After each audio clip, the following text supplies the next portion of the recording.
Indonesia berdiri di ambang era transformasi, siap untuk pembangunan yang belum pernah terjadi sebelumnya. Bangsa ini penuh dengan potensi, siap membuka peluang baru dan meningkatkan kedudukannya di panggung global. Presiden Prabowo Subianto memimpin perubahan strategis yang signifikan, beralih dari model tradisional yang hanya mengandalkan anggaran negara untuk membiayai pembangunan infrastruktur. Ini menandai momen penting dalam pendekatan Indonesia terhadap pembangunan bangsa. Sektor swasta kini diminta untuk maju dan memimpin dalam mendorong agenda ambisius ini. Seruan ini menandakan babak baru dalam kebijakan ekonomi Indonesia, mengundang kolaborasi dan inovasi dari komunitas bisnis. Mereka akan berperan penting dalam membangun masa depan bangsa, membentuk lanskap dan menghubungkan komunitas melalui proyek-proyek infrastruktur vital. Upaya kolaboratif ini menjanjikan percepatan kemajuan dan memberikan manfaat nyata bagi seluruh rakyat Indonesia. Mengapa perubahan ini? Efisiensi adalah pendorong utamanya. Pemerintah menyadari perlunya proses yang ramping dan alokasi sumber daya yang optimal untuk mencapai tujuan pembangunannya. Perusahaan swasta secara inheren didorong oleh motif keuntungan, tenggat waktu yang ketat, dan rasa akuntabilitas yang kuat. Faktor-faktor ini menciptakan lingkungan dinamis yang mendorong inovasi dan memastikan proyek selesai tepat waktu dan sesuai anggaran. Ini adalah kualitas yang seringkali kurang dalam proyek-proyek yang dipimpin pemerintah, di mana hambatan birokrasi dan proses persetujuan yang rumit dapat menghambat kemajuan. Selama bertahun-tahun, proyek-proyek publik sayangnya telah menderita masalah seperti kebocoran anggaran, mengalihkan dana dari tujuan yang seharusnya. Hal ini menyebabkan bengkakan biaya, seringkali melebihi perkiraan awal, dan kemajuan yang sangat lambat, menunda realisasi perbaikan infrastruktur yang krusial. Oleh karena itu, pemerintahan Prabowo melakukan langkah berani, langkah tegas menuju pendekatan pembangunan yang lebih efektif dan bertanggung jawab. Tujuannya adalah untuk menghentikan pemborosan uang pembayar pajak yang berharga, memastikan bahwa dana publik digunakan secara bijaksana dan efektif. Tujuannya adalah untuk menyuntikkan disiplin pasar ke dalam pembangunan nasional, menciptakan lingkungan kompetitif yang mendorong efisiensi dan inovasi. Peran pemerintah sedang berkembang, bergeser dari menjadi pembangun utama ke posisi yang lebih strategis. Ini bertransisi menjadi fasilitator, menciptakan lingkungan yang memungkinkan partisipasi sektor swasta dan regulator, memastikan bahwa proyek mematuhi standar kualitas dan keberlanjutan tertinggi. Ini bukanlah pengakuan kegagalan, melainkan pengakuan pragmatis atas kekuatan dan kemampuan sektor swasta. Ini adalah kalibrasi ulang strategis, penyempurnaan model pembangunan untuk memaksimalkan efektivitas dampaknya. Tujuan utamanya adalah untuk mendapatkan nilai lebih dari setiap rupiah yang dibelanjakan, memastikan bahwa sumber daya digunakan secara bijaksana dan efisien untuk mencapai manfaat sebesar-besarnya bagi rakyat Indonesia. Dengan secara aktif melibatkan perusahaan swasta dalam pembangunan infrastruktur, pemerintah memanfaatkan kekayaan keahlian, inovasi, dan sumber daya. Pemerintah berharap dapat mempercepat jadwal konstruksi secara signifikan, meningkatkan kualitas keseluruhan proyek infrastruktur, dan membebaskan dana negara yang berharga, memungkinkan realokasi strategis ke prioritas penting lainnya, seperti pendidikan, kesehatan, dan program kesejahteraan sosial. Tujuan utamanya adalah untuk menempa jalur pembangunan yang lebih cerdas dan berkelanjutan, yang menyeimbangkan pertumbuhan ekonomi dengan perlindungan lingkungan dan kesetaraan sosial. Sektor swasta akan dipercayakan dengan pembangunan infrastruktur vital seperti jalan, pelabuhan, dan bandara, memainkan peran penting dalam menghubungkan komunitas dan memfasilitasi perdagangan. Sementara itu, pemerintah akan mempertahankan peran krusialnya dalam memastikan pengawasan yang ketat dan regulasi yang efektif, menjaga kepentingan publik dan memastikan bahwa proyek mematuhi standar tertinggi. Kemitraan kolaboratif ini bertujuan untuk memaksimalkan dampak setiap investasi, memanfaatkan kekuatan sektor publik dan swasta. Ini berusaha untuk mengoptimalkan penggunaan investasi publik dan swasta, menciptakan efek sinergis yang mendorong pertumbuhan ekonomi, dan meningkatkan kualitas hidup bagi seluruh rakyat Indonesia. Presiden Prabowo memahami bahwa ambisi pembangunan Indonesia sangat besar dan ambisius, membutuhkan upaya bersama dari semua pemangku kepentingan. Dia menyadari bahwa ambisi ini terlalu besar dan kompleks untuk ditanggung sendiri oleh pemerintah, sehingga diperlukan pendekatan kolaboratif. Dengan secara strategis mendefinisikan ulang perannya dalam proses pembangunan, pemerintah membuka jalan bagi masa depan yang lebih efisien, efektif, dan berkelanjutan. Pada akhirnya, pemerintah memilih jalur yang menjanjikan hasil yang lebih baik dan manfaat nyata bagi rakyat Indonesia, memastikan bahwa pembangunan diterjemahkan menjadi peningkatan standar hidup dan peluang yang lebih besar bagi semua.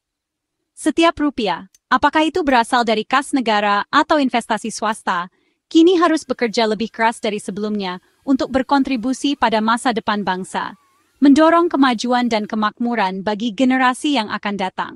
Kebocoran anggaran itu sederhana, uang yang seharusnya untuk proyek umum hilang karena korupsi, tidak efisien, atau biaya yang dinaikkan. Pengadaan barang pemerintah sering lambat, tidak transparan, dan rentan terhadap markup serta kolusi. Tanpa pengawasan ketat, tidak ada banyak dorongan untuk memangkas biaya atau berinovasi. Di sektor swasta, kegagalan berarti kerugian finansial. Di pemerintahan, pembayar pajak yang menanggung biayanya.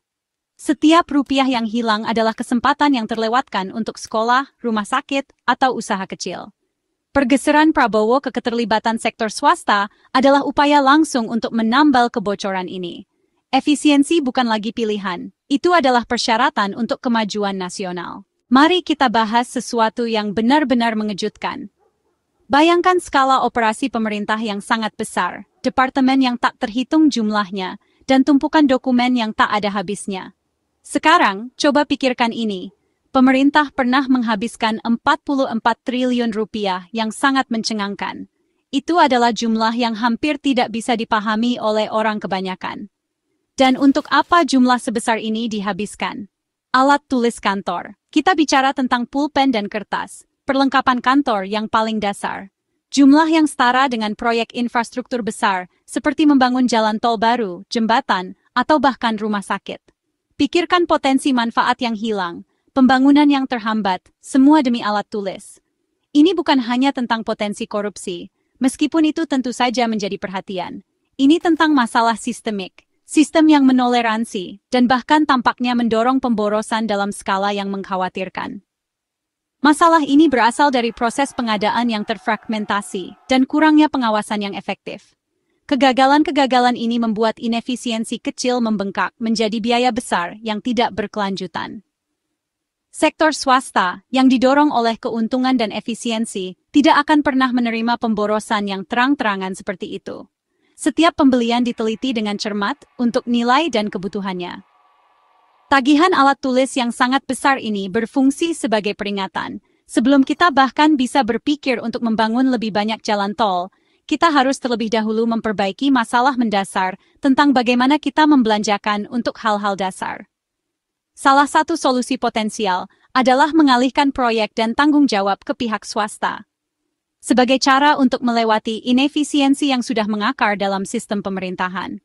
Sudah saatnya untuk standar baru disiplin keuangan dan akuntabilitas dalam pengeluaran publik, demi kebaikan kita semua. Ekonom Fitra Faisal Hastiadi menjelaskan pentingnya tanggung jawab fiskal dalam strategi pembangunan Indonesia. Dia menekankan bahwa perencanaan keuangan yang strategis bukan untuk membatasi ambisi, melainkan untuk memastikan pertumbuhan yang berkelanjutan dan efektif bagi bangsa. Ini bukan berarti pemerintah menyerah pada komitmennya untuk maju, atau mengurangi layanan penting. Ini tentang menerapkan kehati-hatian fiskal, langkah penting untuk memastikan stabilitas ekonomi jangka panjang dan pengelolaan sumber daya yang bertanggung jawab. Ini tentang membuat pilihan cerdas hari ini untuk mengamankan masa depan yang sejahtera. Anggaran negara sangat terbatas. Setiap rupiah perlu dialokasikan dengan bijak dan efisien. Pendidikan, pondasi generasi masa depan, kesehatan, menjamin kesejahteraan semua warga, pertahanan, melindungi kedaulatan bangsa, dan berbagai sektor vital lainnya. Semuanya bersaing untuk mendapatkan dana terbatas. Tantangannya adalah menyeimbangkan kebutuhan-kebutuhan yang bersaing ini secara efektif. Bergantung sepenuhnya pada uang publik untuk pembangunan infrastruktur, meskipun terlihat mudah, seringkali memperlambat pembangunan dan menciptakan hambatan, menghambat kemajuan ekonomi, dan memengaruhi kehidupan sehari-hari. Kemitraan pemerintah swasta membuka modal baru, menyuntikkan investasi yang sangat dibutuhkan ke dalam proyek-proyek penting. Mereka juga membawa keahlian, pengetahuan khusus, dan teknologi mutakhir, memungkinkan Indonesia membangun lebih cepat, lebih cerdas, dan lebih berkelanjutan, menciptakan infrastruktur yang memenuhi kebutuhan bangsa modern. Perusahaan swasta secara inheren termotivasi untuk menyelesaikan proyek tepat waktu dan sesuai anggaran, itu demi kepentingan terbaik mereka. Penundaan yang mahal merugikan keuntungan mereka, memberikan insentif kuat untuk efisiensi dan akuntabilitas. Pemerintah bertransisi menjadi regulator yang cerdas, memastikan proyek-proyek selaras dengan kepentingan dan standar nasional, bukan micromanager yang terjebak dalam operasional sehari-hari. Banyak penelitian menunjukkan bahwa KPS yang terstruktur dengan baik menghemat uang pembayar pajak dan memberikan hasil yang lebih baik dibandingkan dengan model pendanaan publik tradisional. Pergeseran strategis ini pada akhirnya adalah tentang mengoptimalkan penggunaan dana publik, memaksimalkan dampak dan jangkauannya. Ini tentang mempercepat kemajuan nasional, membangun Indonesia yang lebih kuat dan sejahtera untuk semua. Perubahan kebijakan ini berlandaskan Instruksi Presiden Nomor 1 Tahun 2025. Instruksi ini memerintahkan kementerian untuk memprioritaskan menawarkan proyek-proyek infrastruktur kepada pihak swasta. Pemerintah sekarang menilai apakah suatu proyek bisa dibiayai swasta sebelum menggunakan dana negara. Kementerian harus membuat proyek-proyek menarik bagi investor, aturan yang jelas, penawaran yang transparan, dan jaminan yang kuat. Peran baru pemerintah, fasilitator, regulator, dan manajer risiko. Pengadaan lahan dan insentif tetap menjadi tanggung jawab negara, tetapi pendanaan dan pelaksanaan beralih ke tangan swasta. Instruksi ini adalah cetak biru untuk model pembangunan baru Indonesia. Presiden Prabowo meyakinkan bangsa, pembangunan infrastruktur tidak akan melambat. Strateginya berubah, bukan ambisinya. Modal swasta akan mempercepat, bukan menghentikan, pembangunan jalan, pelabuhan, dan bendungan. Pemerintah masih mendanai proyek-proyek penting yang tidak bersifat komersial, seperti di daerah terpencil. Untuk proyek yang menghasilkan pendapatan, perusahaan swasta akan berinvestasi, membangun, dan mengoperasikan. Pembagian kerja yang jelas ini membuat pembangunan bergerak cepat dan efisien. Pesannya, dorongan infrastruktur Indonesia lebih kuat dari sebelumnya, hanya saja lebih cerdas dan berkelanjutan. Perjalanan menuju bangsa yang lebih terhubung terus berlanjut. Sektor swasta sekarang menjadi pembangun utama arteri ekonomi Indonesia. Jalan tol, pelabuhan, dan bandara, proyek dengan aliran pendapatan yang jelas, terbuka untuk investasi swasta. Perusahaan swasta membawa rekayasa, teknologi, dan efisiensi operasional. Pelabuhan dan bandara modern meningkatkan ekspor, pariwisata, dan konektivitas bisnis. Pemerintah fokus pada prioritas sosial, sementara mitra swasta menjaga standar tinggi untuk profitabilitas.